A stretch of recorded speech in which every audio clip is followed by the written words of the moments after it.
휘몰아치는 눈보라는 마치 굶주린 짐승의 울부짖음과도 같았으니 천지를 뒤덮은 백색의 공포가 칠성의 뼈마디를 으스러뜨릴 듯 조여오고 있었다.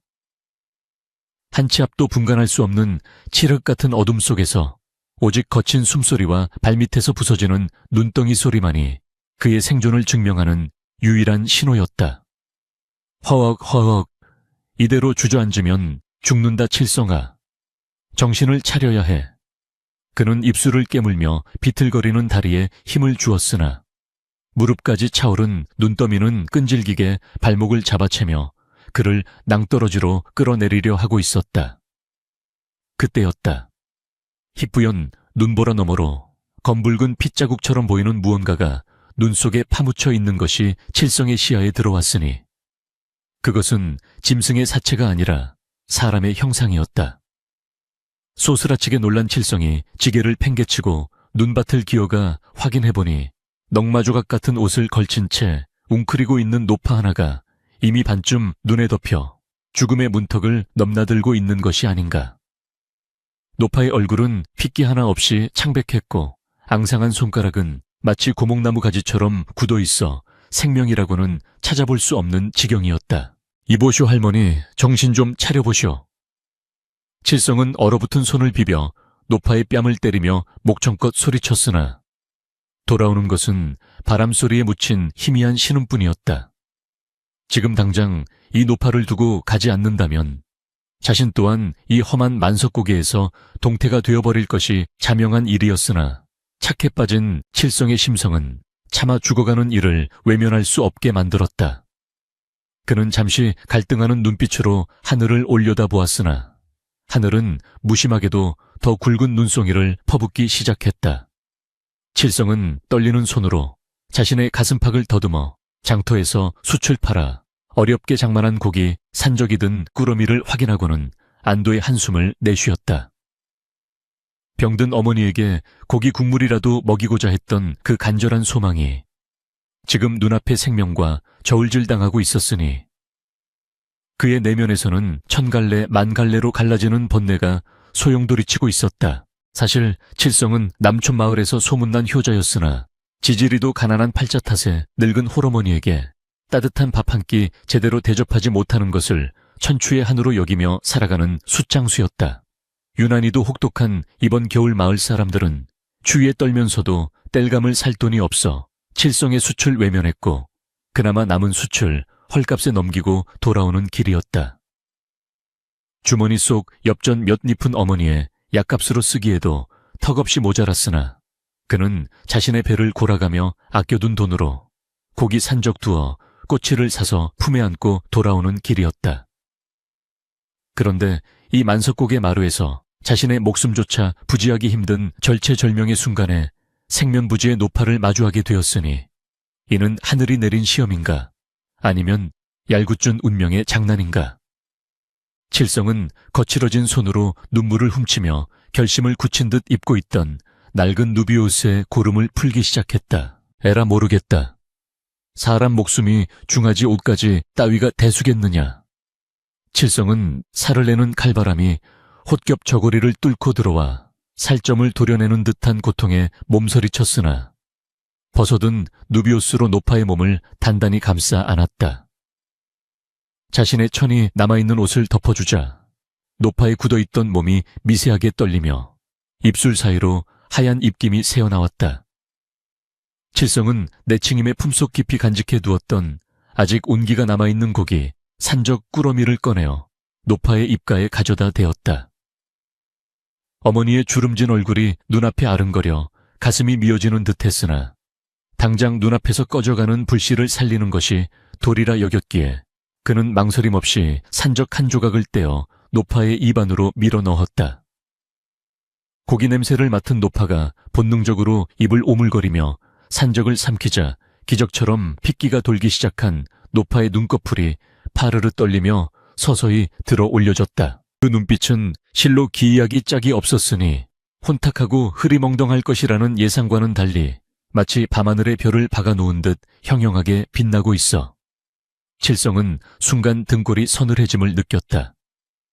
노파는 칠성의 얼굴을 빤히 쳐다보더니 쉰 목소리가 아닌 맑고 청가한 목소리로 나직이 읊조렸다. 젊은이 자네는 춥지 않은가? 어미에게 줄 고기를 내게 주면 후회하지 않겠는가? 칠성은 덜덜 떨리는 턱을 애써 진정시키며 짐짓 호탕하게 웃어 보였다. 허허, 늙은이가 눈밭에서 객사하는 꼴을 보느니 차라리 내가 좀 떨고 마는 게 낫지요. 어머니께서도 자식놈이 사람 살리고 왔다면 기뻐하실 겁니다. 그러니 어서 기운이나 차리시오. 노파는 칠성의 대답이 마음에 든다는 듯 입가에 묘한 미소를 띠며 고개를 끄덕였다. 그리고는 품속에서 낡아빠진 삼배 쌈지 하나를 꺼내어 칠성의 거친 손바닥 위에 올려놓았다. 내 가진 것이 없어 이것밖에 줄 수 없구려. 하지만 이것이 자네의 따뜻한 마음을 지켜줄게야. 부디 귀하게 쓰시게. 노파의 손은 얼음장처럼 차가웠으나 그 손길이 닿은 칠성의 손바닥에는 알 수 없는 온기가 퍼져나갔다. 칠성이 쌈지를 받아들고 의아한 표정으로 쳐다보는 찰나 갑자기 거센 돌풍이 몰아치며 눈보라가 시야를 가렸다. 으악 눈이. 칠성이 팔을 들어 얼굴을 가리고 잠시 눈을 감았다 떴을 때 그의 앞에는 누비옷만이 덩그러니 남겨져 있을 뿐 노파의 모습은 온데간데 없이 사라지고 없었다. 눈밭에는 발자국 하나 남지 않았으니 마치 처음부터 그곳에 아무도 없었던 것처럼 고요만이 감돌았다. 칠성은 홀린 듯 주위를 둘러보며 소리쳤다. 할머니, 할머니 어디 가셨소? 그러나 돌아오는 것은 공허한 메아리뿐. 그곳에는 오직 칠성과 그가 쥔 낡은 쌈지 그리고 벗어둔 누비옷만이 남아있을 뿐이었다. 이것이 꿈인가 생시인가? 칠성은 멍하니 서 있다가 문득 정신이 번쩍 들었다. 누비옷을 다시 주워 입을 겨를도 없이 뼛속까지 파고드는 추위가 엄습해왔기 때문이었다. 그는 황급히 옷을 챙겨 입고 지게를 다시 짊어졌으나 이미 몸은 차갑게 식어버려 손발의 감각이 사라져가고 있었다. 큰일이다. 이러다가는 내가 죽겠다. 칠성은 노파가 준 쌈지를 품속 깊이 찔러 넣고는 마을을 향해 내달리기 시작했다. 눈보라는 더욱 거세져 한 걸음 떼기도 힘들었지만 집에서 기다릴 어머니를 생각하며 이를 악물고 눈밭을 헤쳐나갔다. 만석고개를 넘어오는 동안 그의 머릿속에는 사라진 노파의 기이한 눈빛과 마지막 말이 맴돌았다. 귀하게 쓰시게. 도대체 이 낡은 쌈지 안에 무엇이 들어있기에 그런 말을 남겼을까? 혹시 산삼이라도 들어있는 것은 아닐까? 아니면 귀한 약재라도 헛된 기대감이 스쳐 지나갔지만 이내 고개를 저으며 현실을 직시했다. 거지나 다름없던 노파가 주어봤자 무엇을 주었겠는가? 그저 고마운 마음에 주머니에 있던 잡동산이라도 건네준 것이겠지. 마을 어귀에 도착했을 때 칠성의 몸은 이미 한계에 다다라 있었다. 입술은 파랗게 질려 있었고 눈썹과 머리카락에는 하얀 성에가 잔뜩 끼어 마치 눈사람처럼 변해 있었다. 마을은 쥐 죽은 듯 조용했고 간간히 개 짖는 소리만이 정막을 깨고 있었다. 칠성은 비틀거리는 걸음으로 자신의 초라한 오두막집을 향해 걸음을 옮겼다. 굴뚝에서는 연기조차 나지 않고 있어 집안의 냉기가 바깥보다 더할 것임이 짐작되었다. 문 앞에 다다라 지게를 내려놓으려는데 손에 힘이 빠져 그만 지게가 요란한 소리를 내며 쓰러지고 말았다.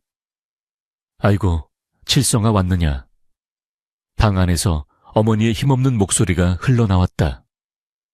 칠성은 얼른 표정을 고치고 짐짓 밝은 목소리로 대답하려 했으나 꽁꽁 얼어버린 입은 마음대로 움직이지 않았다. 네, 어머니, 왔습니다. 그는 문고리를 잡으려 했으나 손가락이 펴지지 않아 애를 먹었다. 간신히 문을 열고 들어서자 냉골인 방바닥에서 호티불 하나에 의지에 떨고 있는 어머니의 모습이 눈에 들어왔다. 칠성은 죄스러움에 고개를 들 수 없었다. 고기는커녕 숯도 다 팔지 못하고 그나마 남은 고기마저 산속의 노파에게 주워버리고 빈손으로 돌아왔으니 무슨 면목으로 어머니를 뵐 수 있겠는가. 그는 주머니 속의 쌈지를 만지작거리며 털썩 무릎을 꿇었다. 어머니, 죽을 죄를 지었습니다. 날이 너무 추워 장이 서지 않아. 고기를 사지 못했습니다. 차마 노파의 이야기를 꺼낼 수 없어 거짓을 고하는 칠성의 목소리는 떨리고 있었다. 어머니는 앙상한 손을 뻗어 아들의 얼음장 같은 손을 잡으며 미소 지었다. 괜찮다. 네가 무사히 돌아온 것만으로도 나는 배가 부르다. 어서 아랫목에 손을 녹이거라. 어머니의 따뜻한 말 한마디가 칠성의 얼어붙은 가슴을 녹여내리는 듯했다. 그러나 현실은 냉혹했다. 땔감도 떨어져 가고 먹을 것도 없는 이 긴 밤을 어떻게 버텨야 할지 막막하기만 했다. 칠성은 문득 품속의 쌈지가 생각나 꺼내보았다. 호롱불 아래서 본 쌈지는 더욱 낡고 보잘것없어 보였다. 이게 무엇이냐? 어머니가 물었다. 아, 오는 길에 주웠습니다. 칠성은 얼버무리며 쌈지의 입구를 열었다. 그 안에서 나온 것은 금덩이도 은덩이도 아닌 그저 말라비틀어진 검은 콩 세 알뿐이었다. 칠성은 허탈한 마음에 헛웃음을 지었다. 역시 별거 아니었구나. 하지만 그 검은 콩을 자세히 들여다보던 칠성은 무언가 이상한 점을 발견했다. 일반 콩보다 훨씬 윤기가 흐르고 마치 살아있는 듯 미세하게 꿈틀거리는 것 같은 착각이 들었기 때문이다. 그때였다. 밖에서 요란하게 대문을 두드리는 소리가 났다. 이놈 칠성아 안에 있느냐? 당장 나와 보거라. 천둥 같은 고함 소리에 칠성과 어머니는 깜짝 놀라 서로를 쳐다보았다. 그 목소리의 주인은 다름 아닌 마을의 유지이자 악독하기로 소문난 최 부자였다. 한밤중에 최 부자가 들이닥친 이유는 불을 보듯 뻔했으니 칠성의 가슴은 콩알만 해지고 말았다. 과연 칠성에게 닥친 시련은 무엇이며 이 검은 콩 세 알이 그를 구원할 수 있을 것인가? 만석곡의 눈보라보다 더 매서운 최 부자의 탐욕이 칠성의 문턱을 넘어서고 있었다. 문짝이 부서져라 걷어차는 소리와 함께 들이닥친 찬바람은 방 안의 온기를 순식간에 집어삼켰으니 칠성의 심장 또한 덜컥 내려앉아 발밑으로 꺼지는 듯하였다. 썩은 문지방을 짓밟으며 들어선 이는 호랑이 가죽을 덧댄 비단신을 신은 최 부자였고 그 뒤로는 몽둥이를 든 하인배들이 늑대 떼처럼 번들거리는 눈빛을 하고 서 있었다. 최 부자의 얼굴은 술기운인지 화기운인지 모를 붉은 기운으로 가득 차 있었으며 터질 듯 부풀어 오른 바에는 그의 탐욕을 대변하는 듯 출렁거렸다. 내 이놈 칠성아, 내 너를 믿고 안방 아랫목에 숯을 들이라 하였거늘 은혜를 원수로 갚다니 내 놈이 정녕 사람 새끼더냐. 최 부자의 호령 소리가 좁은 오두막을 쩌렁쩌렁 울리자 병들어 누워있던 칠성의 어머니는 소스라치게 놀라 호티불을 부여잡고 몸을 떨었다. 칠성은 영문을 몰라 어리둥절하면서도 본능적으로 어머니 앞을 가로막으며 납작 엎드렸다. 나으리, 이게 무슨 말씀이십니까? 소인은 당치도 않은 짓을 한 적이 없습니다. 숯은 제값을 받고 드리지 않았습니까요? 칠성의 목소리는 두려움에 떨리고 있었으나 최 부자는 코웃음을 치며 칠성의 어깨를 발로 걷어찼다. 이놈이 시치미를 때 오늘 낮에 내 놈이 숯을 부리고 간 뒤 내 사랑방 탁자 위에 놓아둔 옥지환이 감쪽같이 사라졌느니라. 그 방에 드나든 놈은 오직 내 놈뿐인데 네가 아니면 귀신이 곡할 노릇이란 말이냐. 칠성은 억장이 무너지는 듯하였다. 옥지환이라니 구경조차 해본 적 없는 물건이었다. 칠성은 억울함에 눈시울이 붉어지며 바닥에 머리를 찧었다. 나으리 하늘에 맹세코 소인은 결코 손을 대지 않았습니다. 제발 통촉하여 주십시오. 그러나 최 부자의 귀에 칠성의 호소는 쇠귀의 경 읽기나 다름없었으니 그는 탐욕스러운 눈을 번뜩이며 방 안을 훑어보았다. 이놈이 훔친 물건을 어디다 숨겼는지 샅샅이 뒤져라 쌀독이고 아궁이고 모조리 파헤쳐. 최 부자의 명령이 떨어지기가 무섭게 하인들이 흙 묻은 신발로 방 안을 짓밟으며 세간살이를 뒤엎기 시작했다. 안 그래도 깨진 독과 낡은 솥단집뿐인 살림살이가 와장창 소리를 내며 박살이 났고, 어머니가 덮고 있던 낡은 이불마저 들춰내어 늙은 노모를 차가운 바닥으로 내동댕이 쳤다. 아이고, 나으리 제발 우리 어머니만은. 칠성이 피를 토하듯 절규하며 하인의 바짓가랑이를 붙잡았으나 돌아온 것은 무자비한 몽둥이 찜질 뿐이었다. 칠성은 등짝을 후려치는 둔탁한 통증에 숨이 턱 막혀 비명을 질렀다. 뼈가 으스러지는 듯한 고통이 전신을 휘감았지만 그는 어머니 쪽으로 기어가며 몸으로 매를 받아내려 애썼다. 칠성의 어머니는 아들이 매질을 당하는 꼴을 보며 쉰 목소리로 울부짖었다. 아이고, 우리 칠성이는 도둑질을 할 아이가 아닙니다. 제발 살려주십시오, 나으리. 그러나 피도 눈물도 없는 최 부자는 지팡이로 바닥을 쿵쿵 찍으며 소리쳤다. 에이, 재수 없는 것들 뒤져봐도 먼지밖에 안 나오는구나. 여봐라. 이놈을 멍석마리하여 관에 넘기기 전에 본보기로 놈의 버릇을 단단히 고쳐놓아야겠다. 밖으로 끌어내라. 하인들이 칠성의 머리채를 휘어잡고 질질 끌고 나가자 칠성은 문지방을 넘으며 손톱이 빠지도록 바닥을 긁었으나 역부족이었다.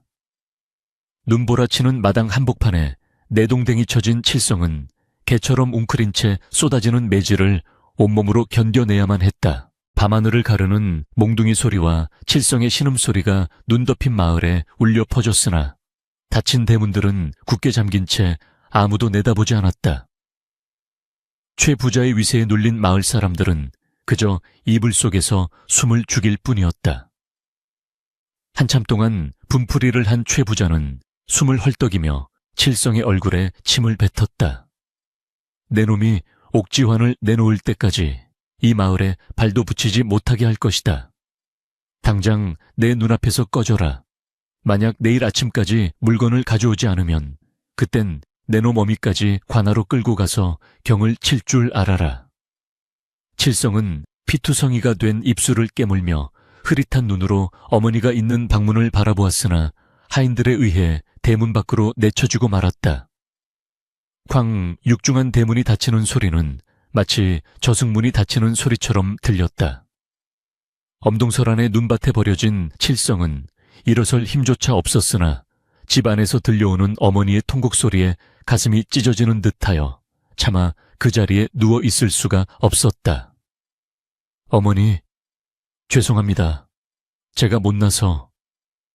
그는 피눈물을 흘리며 엉금엉금 기어서 마을 어귀를 벗어났다. 지금 이 몰골로 다시 들어갔다간 어머니가 충격을 받아 돌아가실지도 모른다는 생각에 잠시라도 몸을 피할 곳을 찾아야만 했다. 살을 내는 칼바람이 찢어진 옷 사이로 파고들어 상처난 살점을 물어뜯는 듯하였다. 칠성은 감각이 없는 다리를 질질 끌며 마을 뒷산 으슥한 곳에 자리 잡은 성황당으로 향했다. 사람들의 발길이 끊겨 다 허물어져 가는 성황당은 흉가나 다름없었으나 눈보라를 피할 수 있는 유일한 안식처였다.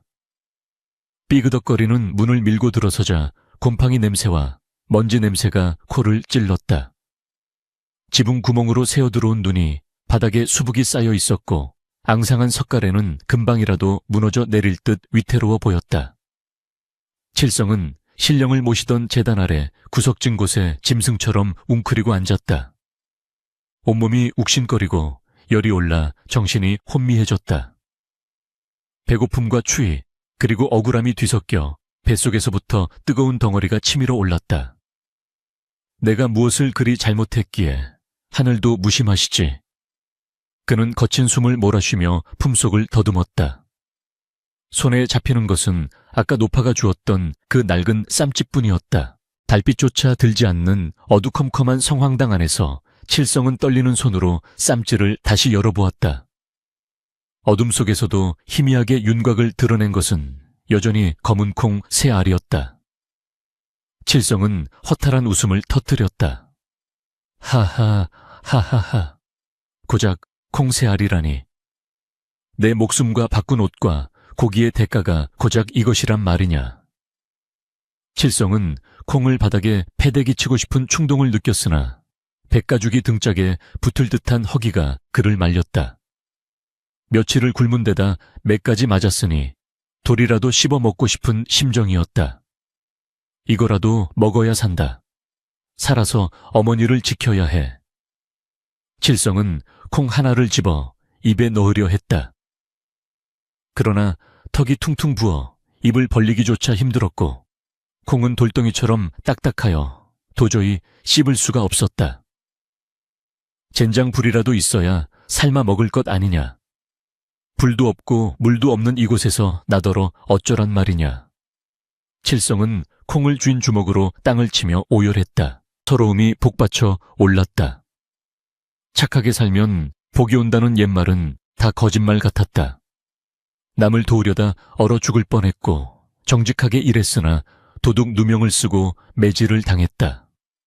세상은 돈 있고 힘 있는 자들의 것이었고 자신 같은 천출은 그저 밟히면 밟히는 잡초 같은 존재였다.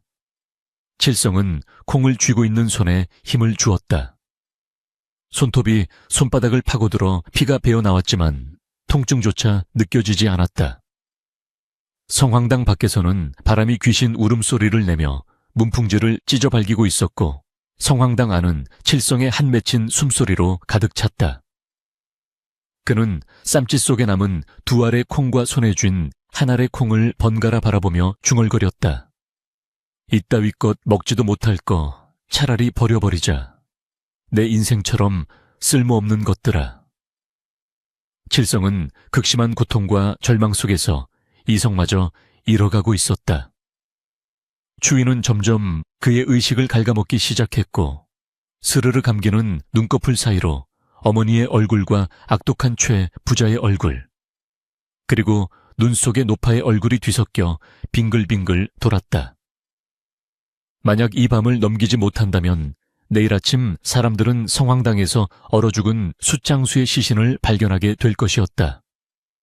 그리고 최 부자는 침을 뱉으며 말하겠지. 도둑놈이 천벌을 받아 죽었다라고. 그 생각에 미치자 칠성은 퍼뜩 정신을 차리려 애썼으나 이미 몸은 말을 듣지 않았다. 사지가 마비되어 오는 공포 속에서 그는 무심코 손에 쥐고 있던 콩 하나를 만지작거렸다. 그런데 기묘한 일이었다. 손에 쥐고 있는 콩에서 미세한 진동이 느껴지는 것이 아닌가.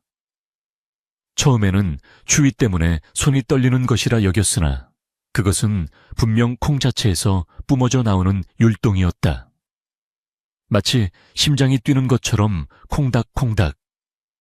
칠성은 흐릿한 눈으로 손바닥을 들여다보았다. 칠흑 같은 어둠 속이라 아무것도 보이지 않아야 정상 이것만 콩 주변으로 아주 희미한 반딧불이 꽁무니보다도 약한 푸르스름한 기운이 감돌고 있었다. 이게 대체 뭐란 말이냐. 칠성은 헛것을 보는가 싶어 눈을 비볐지만 그 푸른 기운은 사라지지 않고 오히려 조금씩 더 선명해지고 있었다. 칠성의 가슴속 깊은 곳에서 알 수 없는 예감이 꿈틀거리기 시작했다. 과연 이 보잘것없는 검은 콩이 죽음의 문턱에 선 칠성에게 어떤 기적을 보여줄 것인가.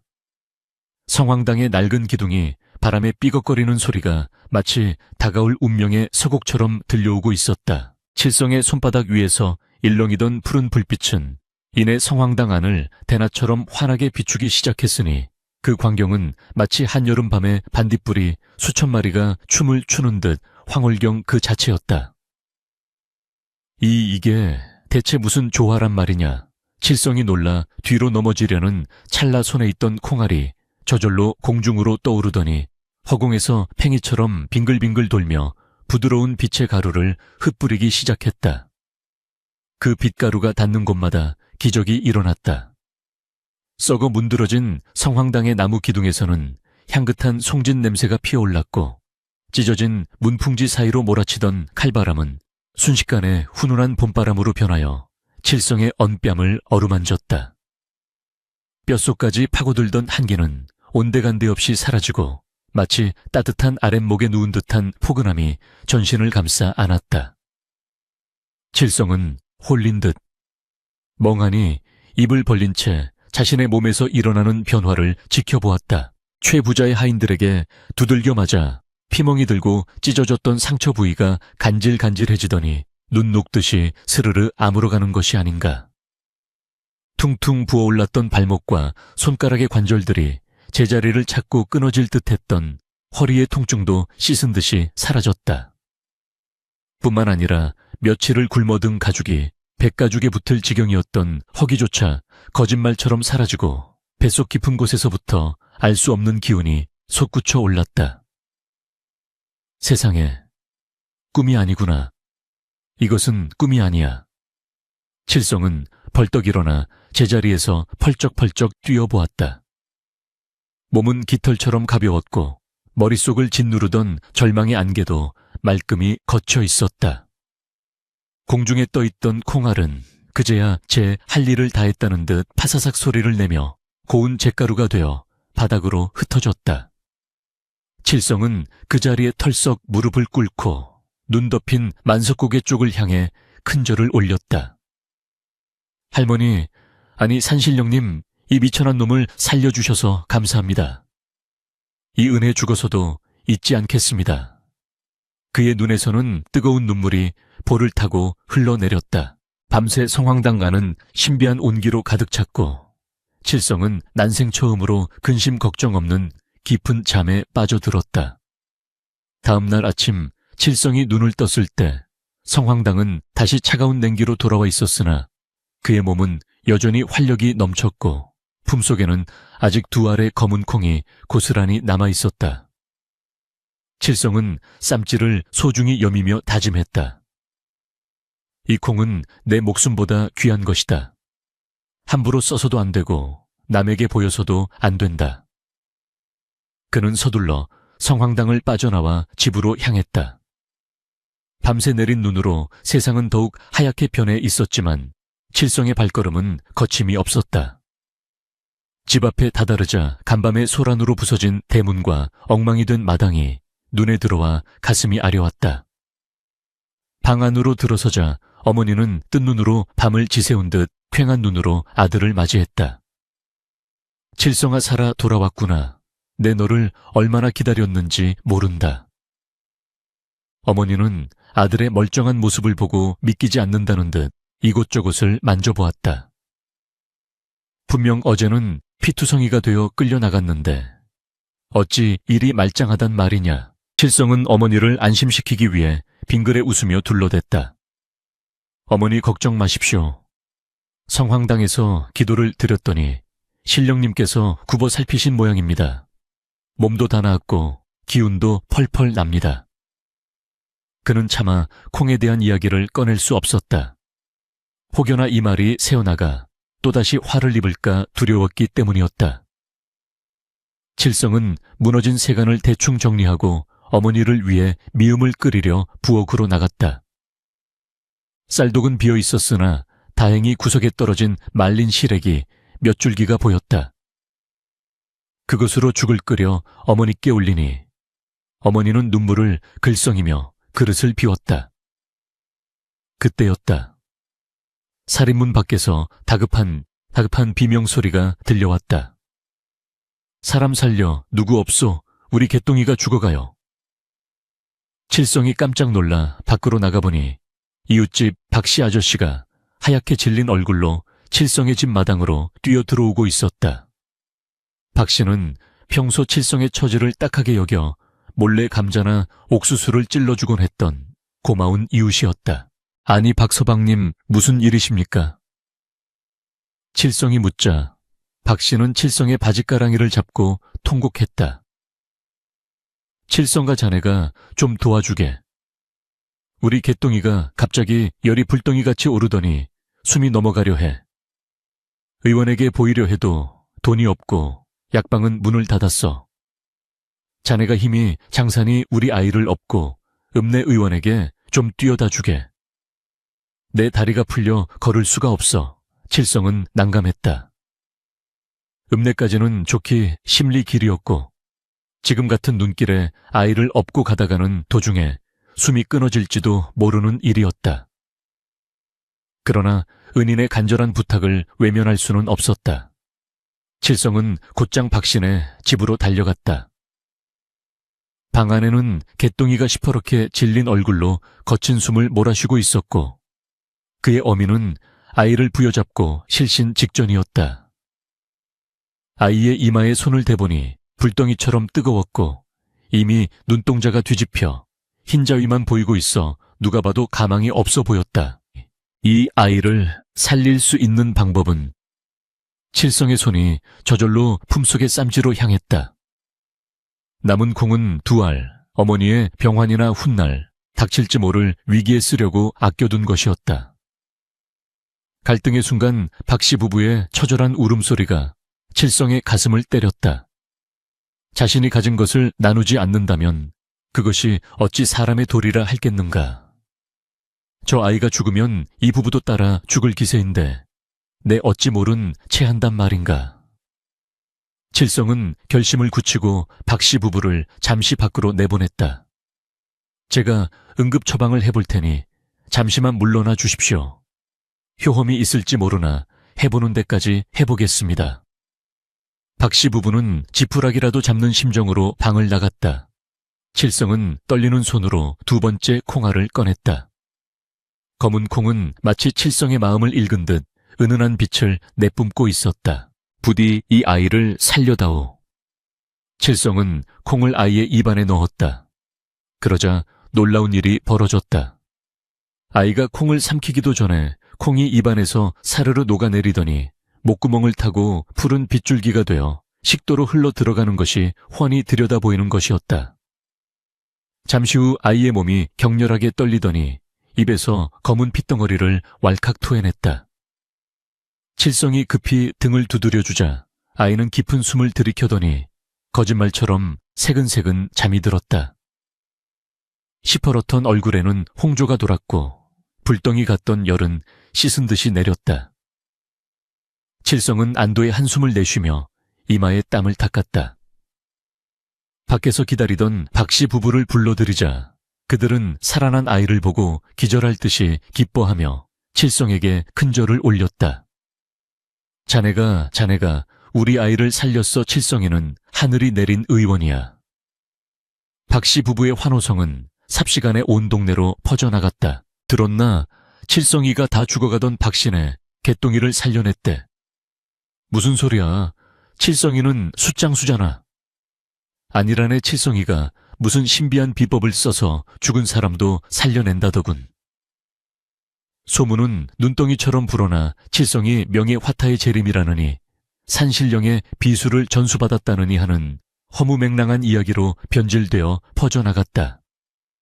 마을 사람들은 칠성을 보는 눈빛이 달라졌고 칠성의 집 앞에는 병을 고쳐달라는 사람들이 하나둘 모여들기 시작했다. 칠성은 당혹스러워하며 저는 의원이 아닙니다. 그저 우연히 열이 내린 것뿐입니다. 라고 손사래를 쳤지만 사람들은 믿지 않았다. 그리고 이 소문은 기어이 가장 듣지 말아야 할 사람의 귀에까지 들어가고 말았으니 바로 최 부자였다. 최 부자의 사랑방.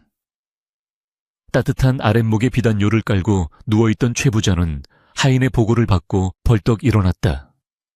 뭐라, 그 천한 숫장수 놈이 죽어가던 아이를 살려냈다고. 최 부자의 눈이 뱀처럼 가늘어졌다. 사실 최 부자에게는 남모를 큰 근심거리가 하나 있었으니 바로 늦둥이 외아들이 원인을 알 수 없는 괴질에 걸려 시름시름 앓고 있었던 것이다. 전국의 용하다는 의원을 다 불러보았으나 백약이 무효했고 아들의 목숨은 오늘 내일 하고 있는 상황이었다. 그런 채 칠성의 소문은 최 부자의 귀를 솔깃하게 만들기에 충분했다. 비법이라 놈이 어제 훔쳐간 옥지환을 팔아 명약을 구한 것은 아닐 테고 분명 놈에게 무언가 숨겨진 보물이 있는 게 틀림없다. 최 부자의 머릿속이 빠르게 돌아갔다. 탐욕으로 번들거리는 그의 입가에 비릿한 미소가 번졌다. 여봐라, 당장 포졸들을 불러라. 내 그놈을 관에 고발하여 놈이 가진 비법을 낱낱이 파헤쳐야겠다.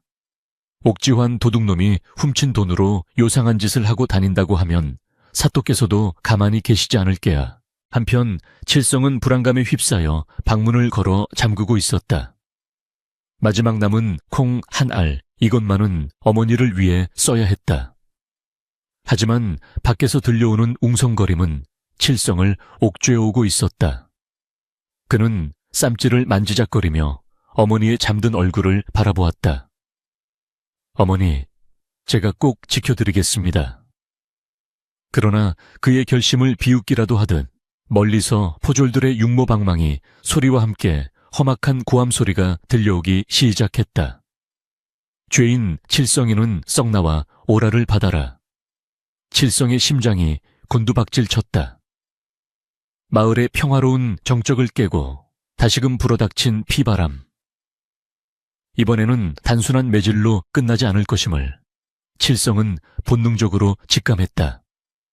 과연 칠성은 탐욕스러운 최 부자의 마수에서 마지막 남은 콩과 자신의 목숨을 지켜낼 수 있을 것인가. 관아의 육중한 대문이 열리며 칠성은 짐승처럼 마당 한가운데로 내동댕이 쳐졌으니 얼어붙은 흙바닥에 얼굴을 긁힌 그의 몰골은 차마 눈뜨고 볼 수 없을 만큼 처참하였다. 포졸들의 거친 손길에 의해 무릎이 꿇린 칠성은 고개를 들어 앞을 보았으나 서슬퍼런 삼지창들이 그의 목을 겨누고 있어 숨조차 크게 쉴 수 없었다. 대청마루 높은 곳에는 사또가 근엄한 표정으로 내려다보고 있었고 그 옆에는 비단 옷을 입은 최 부자가 의기양양한 표정으로 부채질을 하며 앉아 있었다.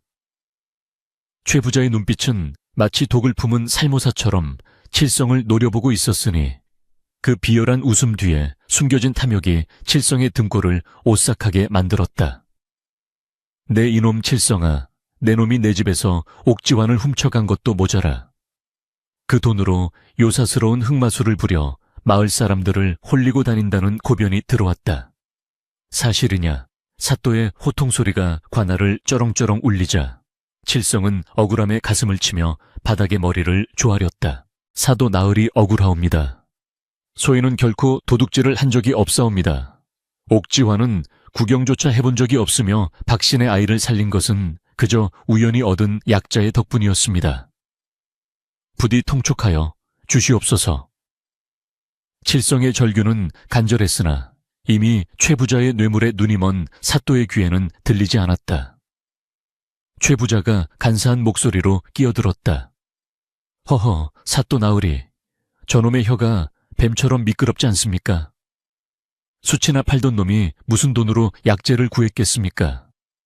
제 집에서 훔친 옥지환을 팔아 산 것이 분명합니다. 게다가 놈이 가지고 있다는 그 검은 콩이라는 것, 그것이 바로 제 집 곳간에서 훔쳐간 귀한 보약인 흑룡단이 틀림없습니다. 제 아들이 위독하여 쓰려고 아껴둔 것을 놈이 훔쳐다가 의원 행세를 하고 있는 것입니다. 최 부자의 뻔뻔한 거짓말에 칠성은 말문이 막혀 입만 벙긋거릴 뿐이었다. 하늘이 알고 땅이 알 일이었으나 힘없는 자의 진실은 권력 앞에서 휴지 조각보다 가벼웠다. 사또는 고개를 끄덕이며 명령을 내렸다. 여봐라. 저놈의 몸을 샅샅이 뒤져 훔친 물건을 찾아내라. 만약 숨긴 것이 나온다면 곤장을 쳐서라도 자백을 받아낼 것이다. 포졸들이 달려들어 칠성의 옷을 거칠게 벗겨내기 시작했다. 엄동설한의 추위 속에 알몸이 된 칠성은 수치심과 공포에 몸을 떨었다. 포졸의 손이 칠성의 속적삼 깊숙한 곳을 더듬더니 이내 칠성이 목숨처럼 아끼던 낡은 쌈지를 찾아내어 사또 앞으로 가져갔다. 나으리 여기 이상한 주머니가 하나 나왔습니다. 사또가 쌈지를 건네받아 내용을 확인하려 하자 옆에 있던 최 부자가 낚아채듯 쌈지를 빼앗아 들었다. 이것 보십시오. 이것이 바로 제가 잃어버린 약자의 주머니입니다. 최 부자는 떨리는 손으로 쌈지를 열었다. 그 안에는 마지막 남은 검은 콩 한 알이 영롱한 빛을 내뿜으며 들어있었다. 그 빛은 여느 콩과는 비교할 수 없을 만큼 신비로웠고 보는 이의 마음을 홀릴 듯이 매혹적이었다. 오, 이것이다. 이것만 있으면 내 아들을 살릴 수 있다. 최 부자는 칠성을 향한 증오도 잊은 채 광기 어린 눈으로 콩을 바라보았다. 그의 아들은 지금 집에서 사경을 헤매고 있었고 소문대로라면 이 콩은 죽은 사람도 살려내는 선약임이 분명했다. 최 부자는 승리의 미소를 지으며 사또에게 말했다. 나으리 보십시오. 제 말이 맞지 않습니까? 이 귀한 것을 천한 놈이 가지고 있을 리 만무합니다. 이것은 제 물건이니 제가 회수하겠습니다. 저놈은 옥에 가두어 엄벌에 처해 주십시오. 칠성은 비명을 지르며 몸부림쳤다. 안 됩니다. 그것만은 안 됩니다. 그건 제 어머니를 위해 남겨둔 것입니다. 제발 돌려주십시오. 칠성이 포졸들의 팔을 뿌리치고 최 부자를 향해 기어가려 했으나 몽둥이 찜질에 다시 바닥에 처박히고 말았다. 입안에서 비릿한 피맛이 느껴졌고 눈앞이 흐려졌다. 저 콩을 빼앗기면 어머니를 살릴 마지막 희망이 사라지는 것이었다. 이놈이 어디서 행패냐. 사또는 칠성의 저항에 분노하여 곤장을 칠 것을 명했다. 형틀에 묶인 칠성의 등 위로 묵직한 곤장이 떨어질 때마다 뼈가 으스러지는 듯한 파열음과 함께 칠성의 비명이 허공을 갈랐다. 한 대요, 두 대요, 숫자를 세는 소리가 저승사자의 카운트다운처럼 들렸다. 그러나 칠성의 눈은 오직 최 부자의 손에 들린 콩만을 향해 있었다.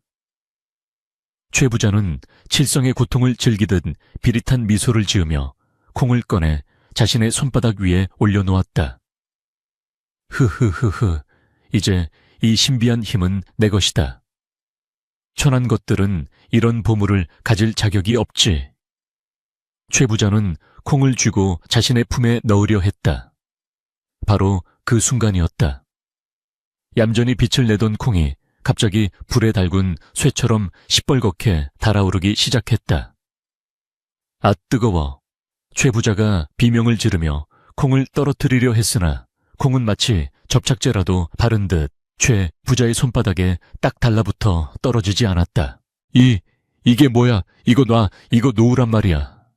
최 부자가 팔을 휘저으며 발광을 했지만 소용없었다. 붉게 달아오른 콩은 순식간에 시커멓게 변하더니 엄청난 속도로 부풀어 오르기 시작했다. 주먹만 해지던 콩은 이내 수박만 해졌고 곧이어 맷돌만큼 커다란 검은 돌덩이로 변해버렸다. 으악, 내 손, 내 팔. 조회 부자는 돌덩이의 무게를 이기지 못하고 바닥에 고꾸라졌다. 돌덩이는 최 부자의 오른손을 바닥에 짓누른 채 꼼짝도 하지 않았다. 그것은 단순한 돌이 아니었다. 돌 표면에서 검은 연기가 피어오르더니 그 연기가 관아의 허공에 뭉쳐지며 기이한 형상들을 만들어내기 시작했다. 관에 모인 모든 사람들이 숨을 죽이고 그 광경을 지켜보았다. 영희 속에서 나타난 것은 최 부자의 추악한 과거 행적들이었다.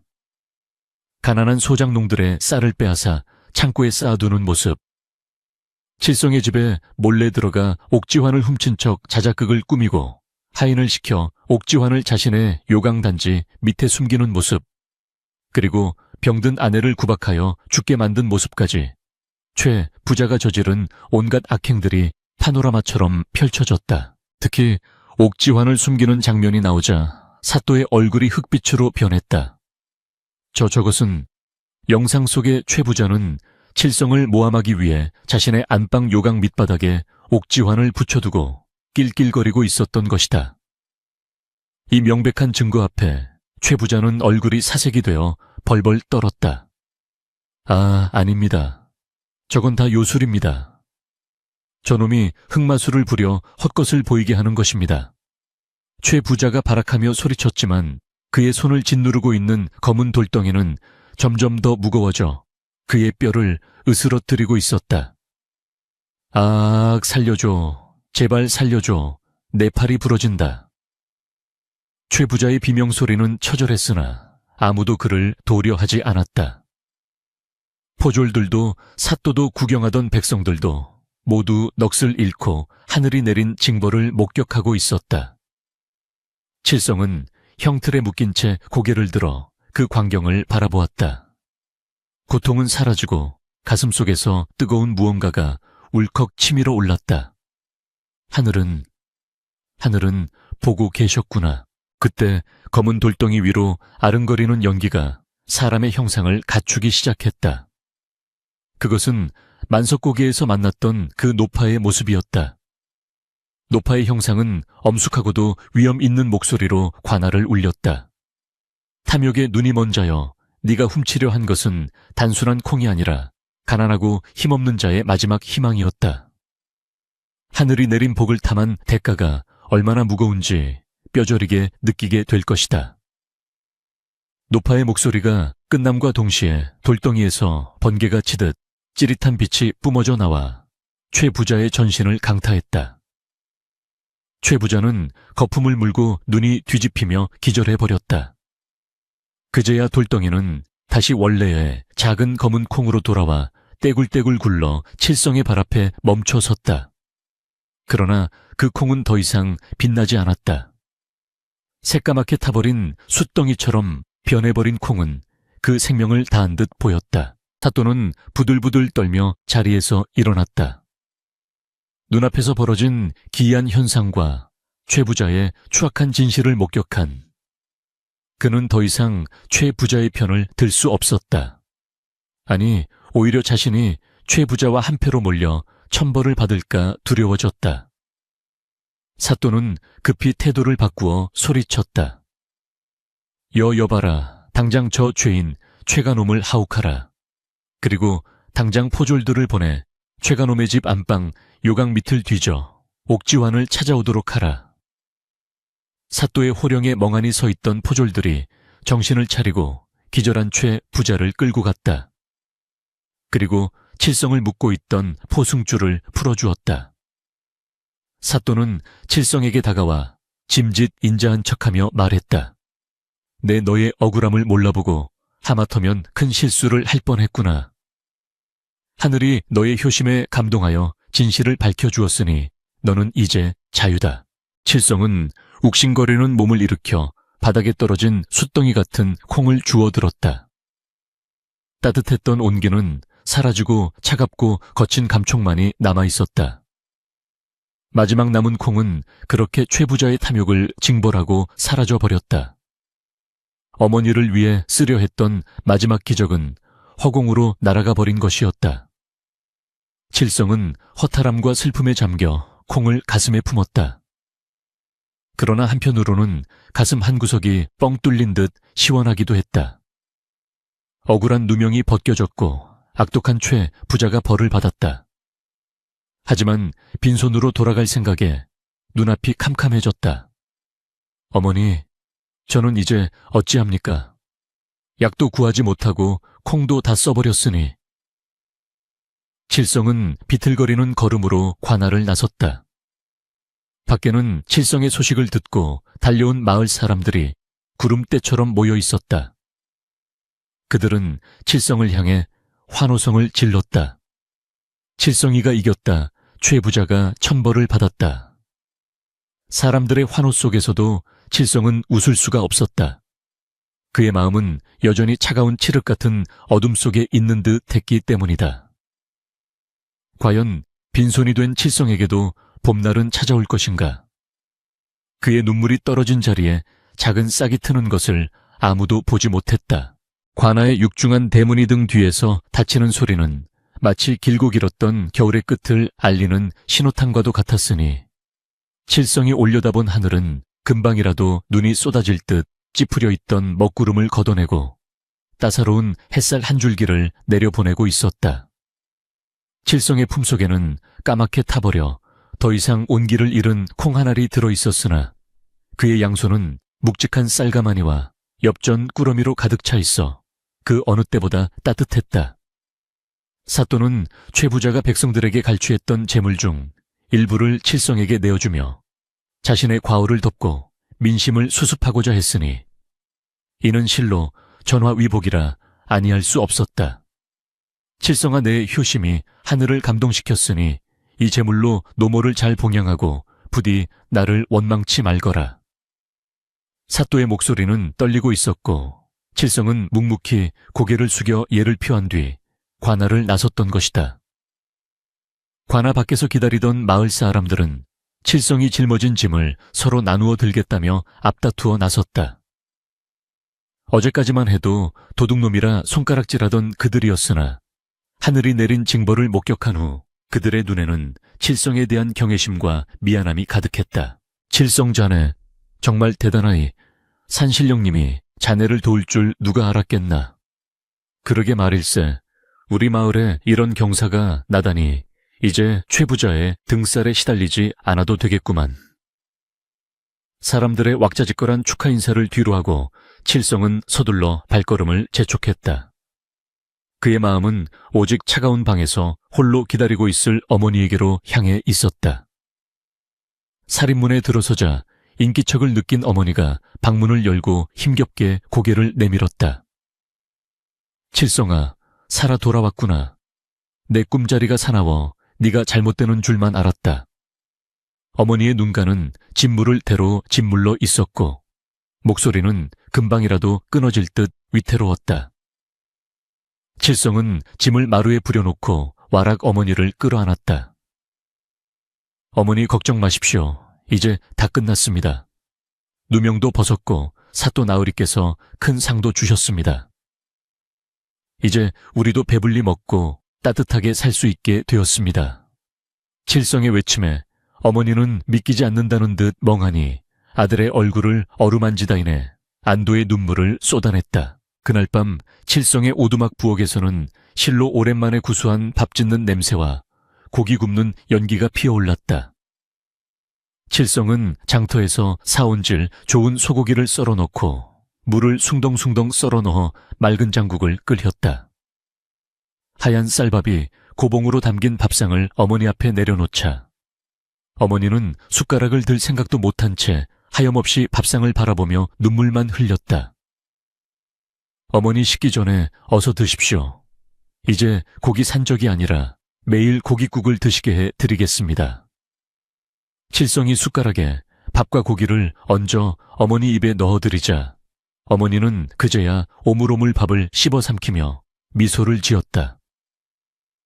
맛있다. 정말 맛있다, 내 아들. 비록 신비한 콩은 모두 사라졌지만 칠성은 깨달았다. 어머니를 살리는 진정한 명약은 요술콩이 아니라 자식의 정성과 따뜻한 밥 한 끼, 그리고 마음의 평안이었음을. 방아는 군부를 지펴 절절 끓었고 모자의 웃음소리는 밤새 끊이지 않았다. 칠성은 품속에서 타버린 콩을 꺼내어 문지방 아래 고이 묻었다. 고맙습니다, 할머니. 아니, 산신령님. 덕분에 제 어머니를 지켰습니다. 계절은 어김없이 흘러 혹독했던 동장군이 물러가고 남쪽에서부터 따스한 바람이 불어오기 시작했다. 겨우내 얼어붙었던 계곡물이 녹아 졸졸 흐르고 앙상했던 나뭇가지에는 연두색 새순이 돋아나고 있었다. 최 부자가 옥에 갇히고 재산을 몰수당한 뒤 마을에는 평화가 찾아왔다. 소장료가 낮아져 사람들의 주름진 얼굴이 펴졌고 칠성은 마을 사람들의 추대와 사또의 지원으로 작은 논밭을 마련하여 농사를 짓게 되었다. 그는 더 이상 천대받는 숫장수가 아니라 마을의 은인이자 성실한 농사꾼으로 존경받으며 살아가게 된 것이다. 박신의 아이 개똥이도 건강을 되찾아 칠성의 뒤를 졸졸 쫓아다니며 칠성 형님 하고 따랐으니 칠성의 집은 언제나 사람들의 온기로 북적였다. 어느 화창한 봄날 칠성은 지게에 햇나무를 가득해 담고 집으로 돌아오던 길에 문득 만석고개를 올려다보았다. 지난 겨울 생사의 갈림길에서 노파를 만났던 그곳이었다. 칠성은 무엇에 홀린 듯 발길을 돌려 고개 마루로 향했다. 눈이 녹아 질척이는 흙길을 밟으며 올라간 그곳은 여전히 바람이 거세게 불고 있었으나 더 이상 살을 내는 칼바람은 아니었다. 칠성은 노파가 쓰러져 있었던, 그리고 자신이 옷을 벗어 덮어주었던 바로 그 자리를 찾아갔다. 그리고 그곳에서 칠성은 자신의 눈을 의심할 수밖에 없는 광경을 목격했다. 황량한 고갯마루 잡초조차 자라기 힘든 척박한 땅 위에 눈처럼 하얀 꽃들이 흐드러지게 피어 군락을 이루고 있었던 것이다. 이건... 칠성은 짐을 내려놓고 꽃밭으로 다가갔다. 그 꽃은 난생 처음 보는 꽃이었다. 꽃잎은 마치 칠성이 덮어주었던 누비옷의 솜처럼 포근해 보였고 꽃술에서는 은은한 박하향이 났다. 그 꽃들 한가운데에는 기이하게도 검은색 돌멩이 3개가 나란히 놓여 있었다. 칠성은 그제야 무릎을 쳤다. 아, 산신령님께서 다녀가셨구나. 칠성은 엎드려 큰절을 올렸다. 그때 바람결에 실려 어디선가 맑은 노랫소리가 들려오는 듯 됐다. 착한 마음은 썩지 않는 씨앗이 되어 언젠가 반드시 꽃을 피우나니. 그것은 환청이었을까? 아니면 바람의 소리였을까? 칠성은 한참 동안 그 자리에 앉아 하얀 꽃들을 바라보았다. 그 꽃들은 마치 칠성의 선행이 빚어낸 결실처럼 눈부시게 빛나고 있었다. 칠성은 꽃 한 송이를 조심스럽게 꺾어 품에 안고 산을 내려왔다. 집으로 돌아와 어머니에게 꽃을 보여드리자 어머니는 꽃향기를 맡으며 소녀처럼 좋아했다. 향기가 참 좋구나. 마치 내 마음씨 같다. 칠성은 어머니의 손을 꼭 잡으며 다짐했다. 욕심부리지 않고 남을 도우며 주어진 삶에 감사하며 살겠노라고. 최부자의 몰락과 칠성의 성공은 마을 사람들에게 권선징각에 살아있는 전설이 되어 입에서 입으로 전해졌다. 칠성이 만석고개에서 발견한 그 하얀 꽃은 훗날 사람들에게 한박꽃이라 불리게 되었으니 이는 칠성의 넉넉하고 한박웃음 같은 마음을 닮았다 하여 붙여진 이름이라 한다. 세월이 흘러 칠성은 머리가 하얗게 센 노인이 되었어도 봄이 되면 어김없이 만석고개에 올라 꽃을 가꾸었다. 그가 지나간 자리에는 언제나 향긋한 꽃 내음과 따뜻한 인정이 피어났으니 칠성의 이야기는 눈보라치는 겨울밤, 화롯게 둘러앉은 아이들에게 들려주는 가장 아름다운 옛날 이야기가 되었다. 남을 위하는 마음 하나가 기적을 만들고 세상을 바꾼다는 그 소박한 진리는 칠성이 남긴 검은콩의 전설과 함께 영원히 만석고개 자락에 머물렀다.